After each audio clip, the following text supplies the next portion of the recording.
রব্বুল আলামিনের পক্ষ থেকে ওই 5 ওয়াক্ত নামাজ আল্লাহ অটোমেটিক মাফ করে দিয়েছেন।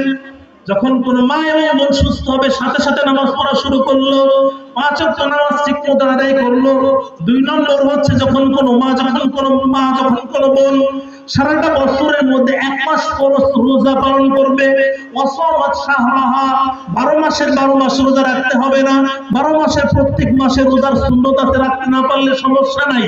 কিন্তু যখন কোন মা কোন বোন যখন রমজান মাসের রোজা পালন করবে, ওয়া আতাআত বালাহা, 3 নম্বর হচ্ছে যখন কোন মা যখন কোন বোন তার স্বামীর পরিপূর্ণ আনুগত্য করবে। আমাদের দেশের মারা নামাজ কালাম করে, রোজাও ঠিকমতো পালন করে, দান সদকাও করে, সব ঠিক আছে, কিন্তু আমাদের দেশের অধিকাংশ মা অধিকাংশ বোনেরা তারা তাদের স্বামীর খেদমত করতে চায় না, ঠিক কিনা? আমাদের দেশের মধ্যে সব থেকে বেশি হাদিস চক্করে মারা যায় যারা, নারী নাকি পুরুষ বলেন তো? আওয়াজ করে বলেন। আমাদের দেশের মধ্যে সব থেকে বেশি আত্মহত্যা করে মারা যায় কি নারী নাকি পুরুষ? হ্যাঁ,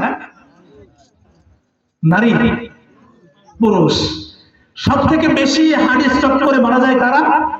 পুরুষ। সব থেকে বেশি আত্মহত্যা করে মারা যায় কারা? নারী নাকি পুরুষ? আমাদের দেশের মধ্যে নারী এবং পুরুষের মধ্যে সব থেকে বেশি ডায়াবেটিসের রোগী কারা? মহিলা। বলেন বলেন কারা? মহিলা, পুরুষ। আমাদের দেশের মধ্যে সব থেকে বেশি ডায়াবেটিসের রোগী কারা? বলেন না কেন? পুরুষ। তাহলে নারী এবং পুরুষের মধ্যে হাদিস চক্করে বেশি মারা যায় কারা? পুরুষ। আত্মহত্যা বেশি করে কারা? পুরুষ। ডায়াবেটিসের রোগী বেশি কারা? পুরুষ। কেন, কিসের জন্য জানেন? হ্যাঁ, কেন? টেনশন, মানসিক যন্ত্রণা। এই মানসিক যন্ত্রণা একজন পুরুষ সব থেকে বেশি পায় হচ্ছে নারীর কাছ থেকে। কথা বলেন না কেন? যে ঘরের নারী ঠিক নাই, নারী ভালো না, ওই ঘরটা জাহান্নাম। আর যেই ঘরের স্ত্রী ভালো, যেই ঘরের নারী ভালো, যদি ভাত নাও থাকে পাতিলের মধ্যে তারপরও সেই ঘরটা জান্নাত। আর যেই ঘরের নারী ভালো না, ওই ঘরের পাতিলের মধ্যে যদি বিরিয়ানি রান্না করাও থাকে তারপরেও দেখবেন ওই ঘরটা জাহান্নাম, ঠিক কিনা? অনেক স্বামী আছে আমাদের সমাজের মধ্যে, অফিস ছুটি হয় 4টার সময়, কিন্তু সে বাসায় আসে রাত 8টায় 10টায়, দেখবেন খেয়াল করে। তারা যদি জিজ্ঞেস করেন কি বাবা ভাই অফিস ছুটি হচ্ছে বাসায় যান না কেন, বলে ভাই বাহিরে ভালো আছে। বলে কিনা? কথা বলেন না কেন? বলে কিনা? বাহিরে ভালো আছে কেন বলে? কারণ ঘরের মধ্যে গেলেই তো মনে করেন বউতে একেবারে শুরু করবে খ্যাস খ্যাস খ্যাস। একটা পুরুষ সকাল থেকে সন্ধ্যা পর্যন্ত গাধার মতো খাটলো, গরুর মতো খাটলো, মাথার ঘাম পায়ে ফেললো, কত রকমের পরিশ্রম করে।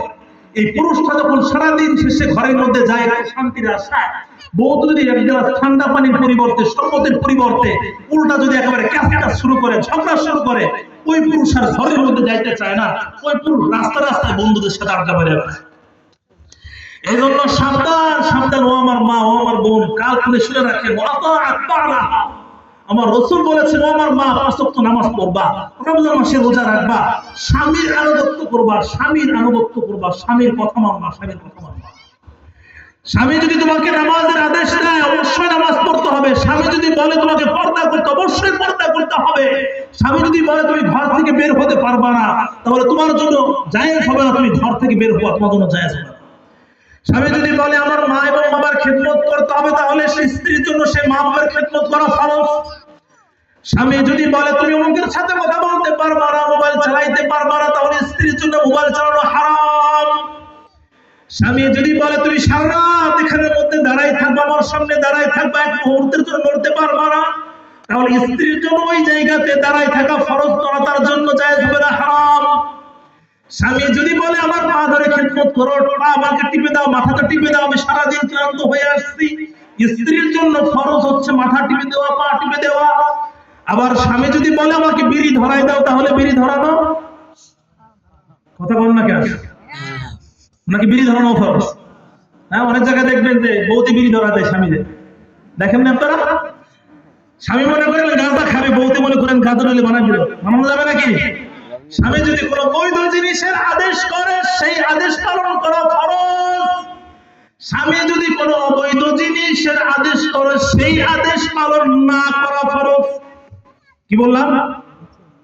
স্বামী যদি কোনো বৈধ জিনিসের আদেশ করে সেই আদেশ পালন করা আর যদি কোনো অবৈধ জিনিসের আদেশ করে সেই আদেশ পালন না করা, সকলে বলেন, স্বামী যদি বৈধ জিনিসের আদেশ করে পালন করা, আর যদি অবৈধ জিনিসের আদেশ করে তাহলে না করা ফরজ, মানে পালন করা যাবে না, হারাম। এখন মনে করেন আপনি আসছেন স্বামীর কাছে চিতই পিঠা খাইতে মন চাইছে, চিতই পিঠা ছিলেন তো আপনারা নাকি?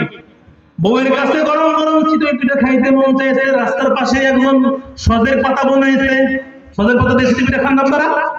পালং শাকের শাক বানাইছে, আপনি আপনার বউরে বইলে দিলেন, ও বউ যাও, ক্ষেত থেকে তুমি সজের পাতা ছিঁড়ে নিয়ে আসো, আনার পর ওটা সুন্দর করে বারটা বাইটা আমাকে দাও। তাহলে কি বউ কি জায়েজ হবে আরেকজনের খেতে গিয়ে চুরি করে শাক আনা? কথা বলেন না কেন?